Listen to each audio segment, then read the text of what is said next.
We all carry smartphones in our pockets, which are basically mini computers, right? And each release cycle we talk about how great new features are, and this feature is good for Apple, and this feature is good for Samsung. But what happens when two people who have had a lot of experience with many different phones sit down and talk about what would create the best phone, their dream phone? And that's exactly what we're going to do today on Jason Squared. I'm Jason Cipriani. I have Jason Perlow here with me, and we're going to dive right into a list we've kind of come up with loosely and talk about what features we want to see in a dream phone if we could pick and choose from each vendor. So Jason, I've been going down the list of things that I've been kind of, complaining about the last 6 months or so when it comes to Apple. The biggest complaint that I have so far is, the lack of the USB-C connectivity. The entire industry has effectively gone USB-C on all the Android devices. I would like to finally get rid of those. I mean, we finally got rid of the darn the micro USB connector, which was an incredibly garbagey, fragile connector. I hated the fact that, late at night, I wanted to charge something, and you try to insert it, and then they end up breaking the thing off or damaging the connector on the phone. It was awful. The Apple Lightning connector is a fairly nice connector. I mean, you can insert it in and out, fairly easily at night. If you pull it out of your bag and you're ready to go, right? But I do have to say that having two different charging cables, most people, I guess, you have mixed families, right? You have mixed marriages of people that are Apple people and Android people. Right. Yeah. And you have car chargers where you have to swap cables if you don't have dual outputs, or you have to, it's a pain in the ass to keep two different types of cables.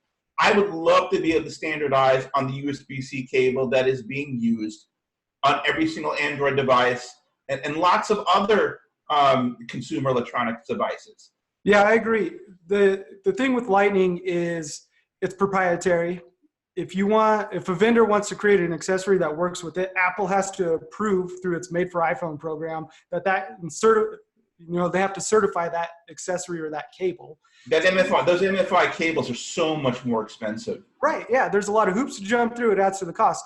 But let's not forget fast charging, right? USB-C allows fast charging. Samsung just started shipping the Note 10 and Note 10 Plus with 25-watt charger, and yet Apple still has that measly 5-watt charger that they include in the box with all iPhones. Wimpy little tiny little brick, that little white thing. Yeah, and if you want something that charges faster, you have to buy a 29-watt brick from Apple, which is, $60-70 plus a USB-C to Lightning cable. Why do I have to do that?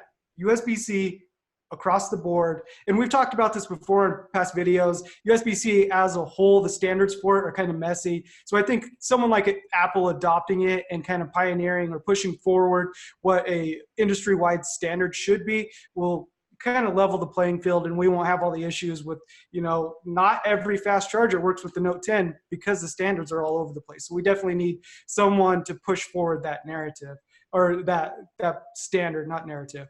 Yeah, and Apple's charging bricks, I gotta tell you, are like dinosaurs, right? I mean, you get the 29 watt is like this big, right? The single output, and then there's the 60 watt, which is like this big, right? It's like it's a brick. Yeah, none of it makes sense. Brick.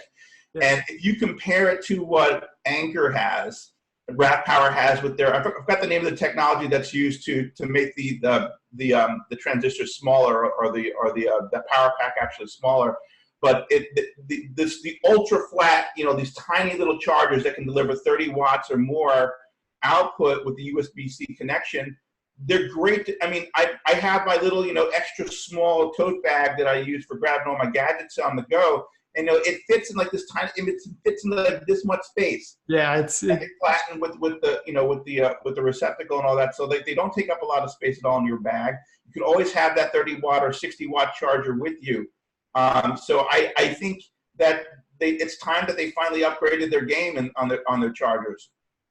Yeah. So ideal phone starts with USB-C connector. What about camera? What do you want to see in a camera on your dream smartphone?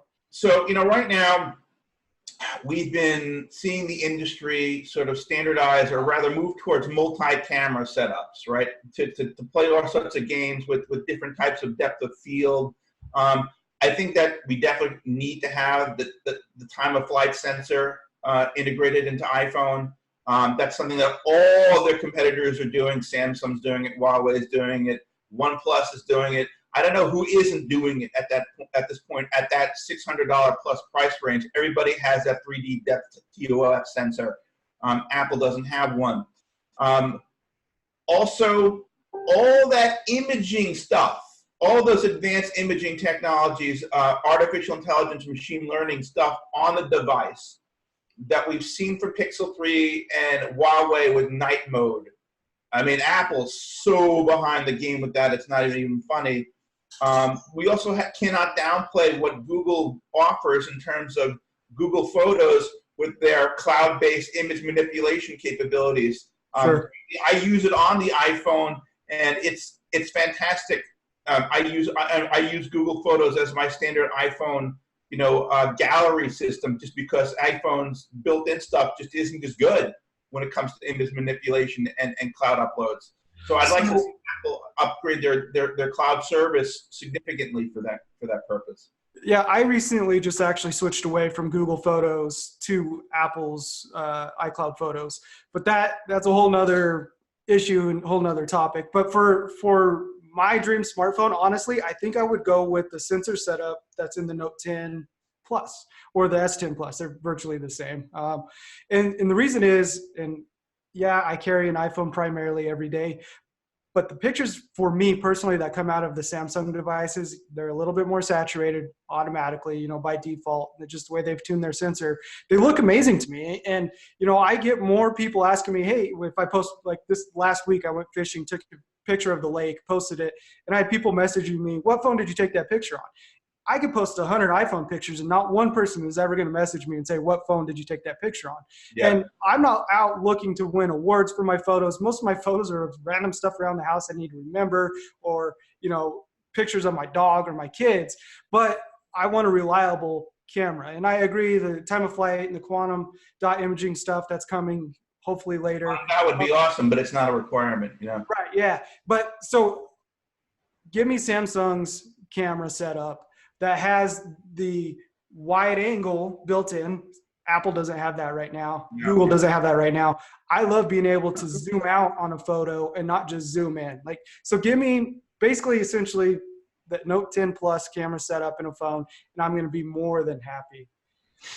Yeah, you know what though? I take a lot of food photos, so a lot of semi-macro close-ups. And what I've noticed is that when it comes to taking portrait mode type of, depth of field type of photograph, or what Apple was calling bokeh in their last, major rollout, I think that bokeh effect is really, it isn't handled nearly as well on iPhone in most photography conditions than what I'm seeing with the Pixel 3. I mean, I pull out my Pixel 3 more often than my iPhone to take photographs, because I know that the end result in terms of what I'm looking to have highly realistic looking photographs, with that striking depth of field difference, is going to look better on Google's hardware. Now, I don't know why that's the case, right? Because they're both got excellent quality sensors. It's all their machine learning. They do a ton of processing. There's a lot of onboard processing occurring on that phone from Google, and I don't know how much it's offloading to their cloud. I don't think we'll ever completely know how they do it, but there's definitely some special, offload and onload and offloaded processing occurring magic on the Google side, that I really think, Apple needs to start investing more in those type of technologies. I can take, the same picture of a piece of food with the iPhone, and then take the exact same distance and perspective with the Pixel 3, and it'll just look forced and weird on the iPhone. Yeah. And, I've also taken selfie photos. I do take a lot of selfie photos lately with myself and my wife when we go out to dinner and stuff. And then I see this very weird effect with my glasses. Oh yeah, it makes your head curve. Half of my, the stem will fall off, and it looks like the lens is floating in space. Yeah. Some weird things that happen with selfies with Apple that I'd like to get fixed. But look, I think they can do it. It's just a question they're going to have to invest some money and time, and I think they're going to have to acqui-hire some people in order to do that.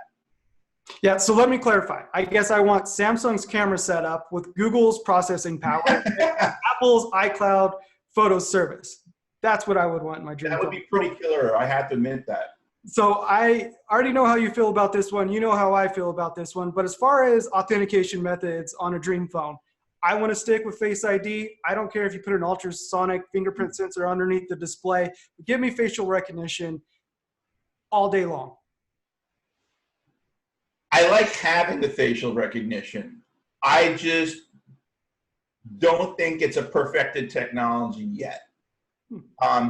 Part of it has to do with the way that the attention works on how your eyes are looking at the sensor. Now let's get down to brass tacks here.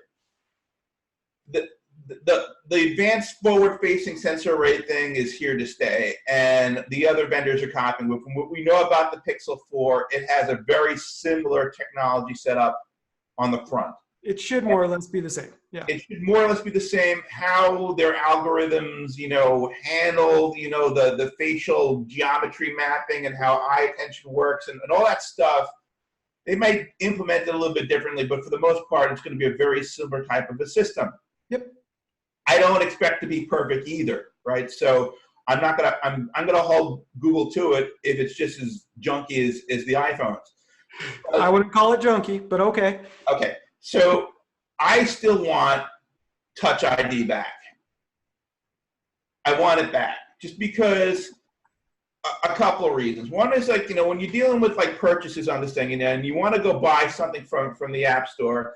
And then you have to the double click on the button to confirm and all that, and you mishit it, and especially if you're in a case and it's rubberized and it takes multiple tries, it annoys me. I just want to hit the button, hold my finger, bing, and have it work, right?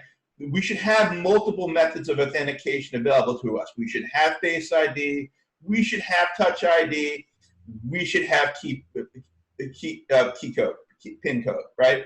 As many methods as possible, right? Because if we have 2 or 3 methods of authentication, the more secure that transaction is going to be. So I definitely think it should come back. I would prefer it to be on the back because I think that's a natural position for the finger to be in, right? But if it's in the front, like it is on my Huawei, right, or on a Samsung, underneath the screen. I think Apple supposedly is working on where if you touch it anywhere on the screen, it'll read your fingerprint. That's my understanding is what they may have filed for some patents for that.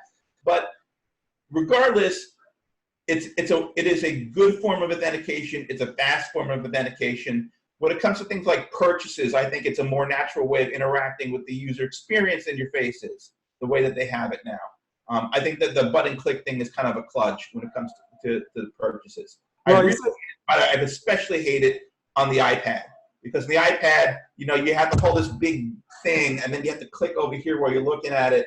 If you had a fingerprint or something, it would just be more natural. Yeah, you're still reaching for the device either way. You said that you have a hard time pressing when you have a case. I'd argue you have the wrong case on your phone then. But so Face ID for me has been not flawless, but I enjoy that, or I respect that I'm able to teach it each time it fails, right? So if it fails, I can enter my passcode. It uses that last scan and relearns what to look for on my face, if I shave or I'm wearing a hat or sunglasses, whatever else. Now, that said, if the rumors that Apple has a fingerprint sensor that's the entire display, if that is proven technology and it's reliable, hey, that's fine with me as well. But give me the Face ID. I don't want to have to worry about where exactly I'm placing my finger. And I just want to be able to glance at the phone and unlock. I don't have any issues with Face ID. I'll use it all day long. But I guess that kind of brings us to the next item on the list, which is display technology. And I'm not talking OLED versus LCD, all that stuff. I think displays are pretty much on par across the board for everyone right now, as long as it's a flagship smartphone. And you could really get off into the weeds talking about saturation and tuning and whatnot.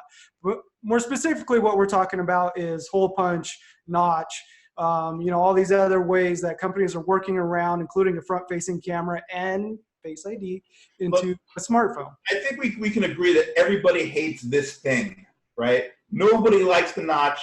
it looks odd, and I understand. Look, I understand why Apple needed to put this notch here, because there's like 7 sensors on this thing, right? So they have to have that opening there. Now the question is, can they figure out how to make it go through the screen, right? The other question is, do we want to replace that notch with that hole punch, or do we want to also have pop-up cameras for selfies? Now, I don't think Apple's going to do a pop-up camera. It's not in their DNA to do something that's kind of semi-kludgy, mechanical like that. That's something that you see out of Android vendors. So, hole punch, I've seen it on the Note 10.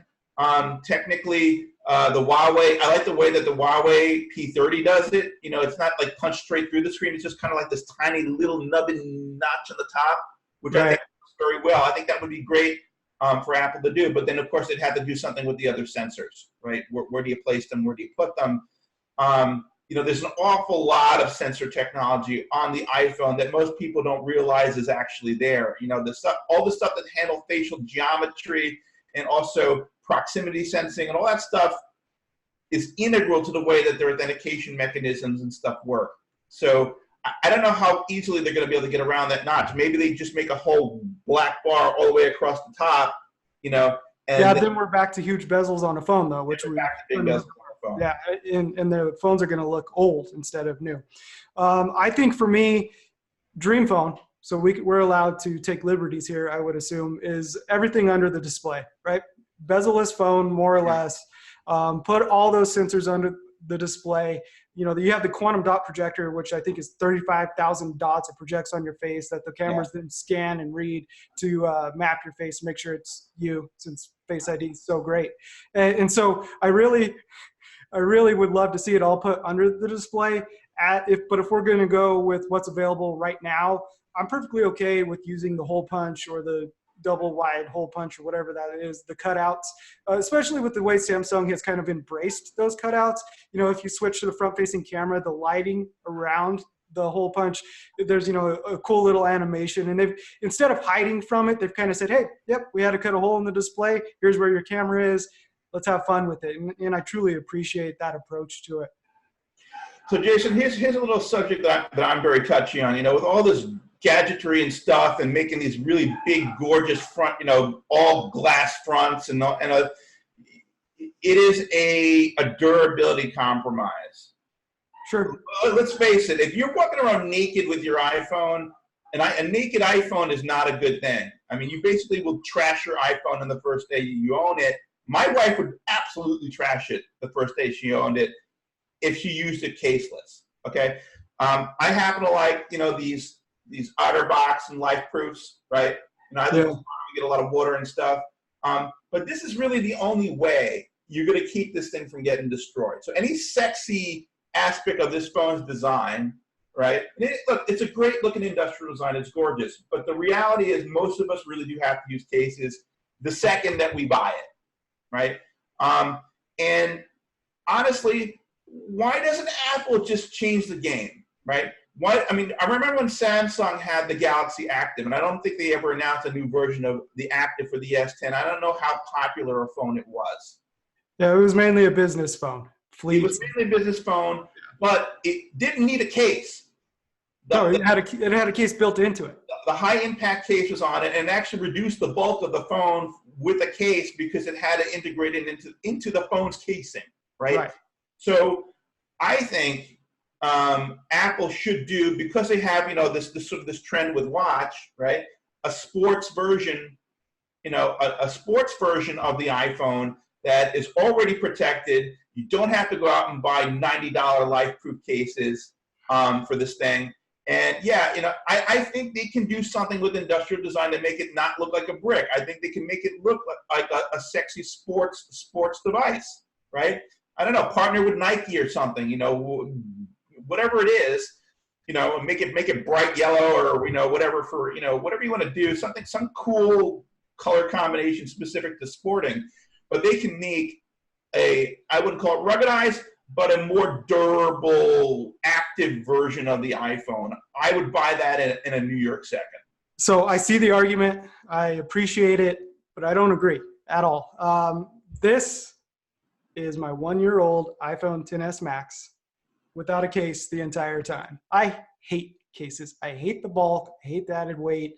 I think I've only ever broke one phone, which now that I say that, I'll probably break this. You've never dropped your iPhone XS Max? No, I haven't. I have not. Never slipped off? Cat hasn't jumped onto your table, knocked it off? No, I mean, maybe off the couch under the carpeted floor, but Well, you have carpet. See, Florida, we don't have carpet. We have tile floors.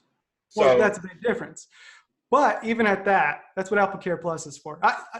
I have never enjoyed using cases ever. They take away from what the phone should look like, what it's designed to look like, and I just despise the bulk. But that said, I get it. A lot of people, majority of people, I would imagine, put a $60, $100 case on their phone the moment they buy it to protect their investment. It's a lot of money.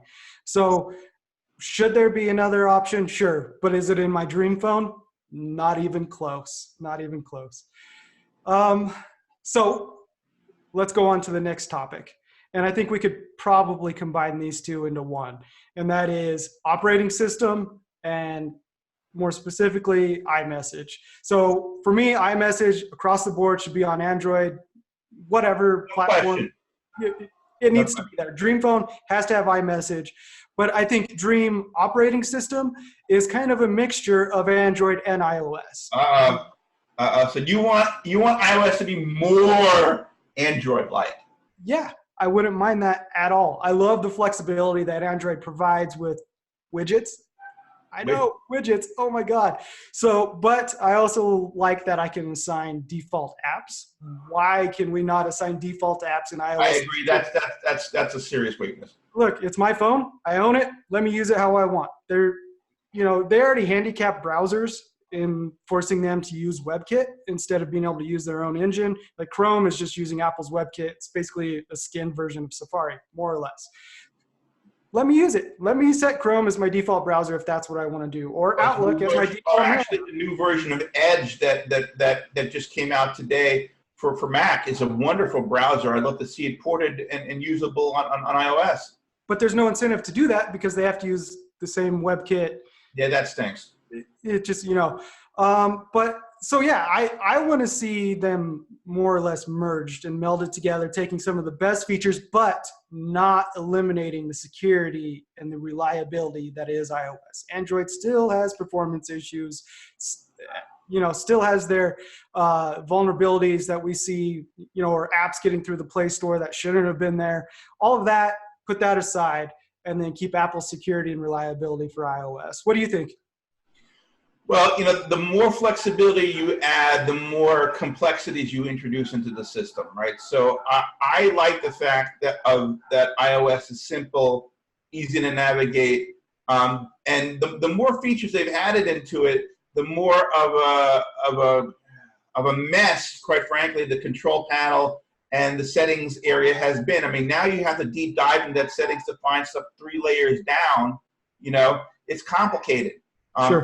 I think that they're going to have to do a complete UX overhaul on iOS to clean the whole thing up, because I think there's just been so much additive stuff and features that have been done in the last 4 versions of iOS. I think this has all started around iOS 10 or something like that. Now we're on 13. It's complicated. There's a lot of moving parts inside. I mean, it's at least as complicated as the Mac operating system now in terms of configuration options and things like that in the control panel. There's a lot of hidden stuff in iOS. Finding some stuff, finding what you need to find, and knowing how to find it, right, it has been a challenge. So while I agree that I would like to see some more flexibility with things like default launched applications, like this is my default mail client. I want it to be Gmail, or I want it to be Outlook, or whatever, those type of things. I want my default, Photos app to be Google rather than Photos. Whatever it is, those things should be there. But as far as like a million different widgets and stuff, you know, I mean, I'm a little afraid of that already happening in iPad OS, you know, of them turning it into a full-blown desktop operating system. I don't know. I'm all for it. The new home screen with the Today view, love it. I think it's tremendous. You like it? Yeah. Okay. So yeah, I mean, I think we're there. You know, like I think a lot of these things, these are sort of very much things that Apple can easily accomplish, but they have to have the wherewithal to do it. And I just think Apple is just such a stubborn company that getting them to sort of change gears, right? You know, they've had a changing of the guard to some extent. You know, Jony Ive has now gone off with his own industrial design company, but he will still be very much brought in to help them implement things in future products. I don't see Apple going away as a major account for his design firm anytime soon. So the question is that on the software side, you know, and some of the other hardware engineering aspects that we've been talking about, these would be big decisions for the company to have to make, because it means that they would be capitulating somewhat to their competition to some extent. Yeah, absolutely. So Jason, all of these things are great. You know, I think you and I differ on a couple of areas, but not a hell of a lot, to be perfectly honest. No. You know, we're going to see what happens with Apple in September. It looks like September 10 or so might be the big reveal day. We don't quite know yet, but I think we'll probably know in the next week or so when that date is. We're going to be seeing the Pixel 4 coming out also in a very similar time frame, not long afterwards. So it'll be interesting to see, did Apple one-up Google before Google released their new device, or is Google's device yet again gonna trump them on features and capabilities? That will be very interesting to see. And of course, the 5G aspect is another thing that's going to be, you know, hanging its like a big specter over this launch event. I don't think Apple should have a 5G iPhone this early in the game, personally. I don't think they need one. No, not yet. Not yet. We're not there.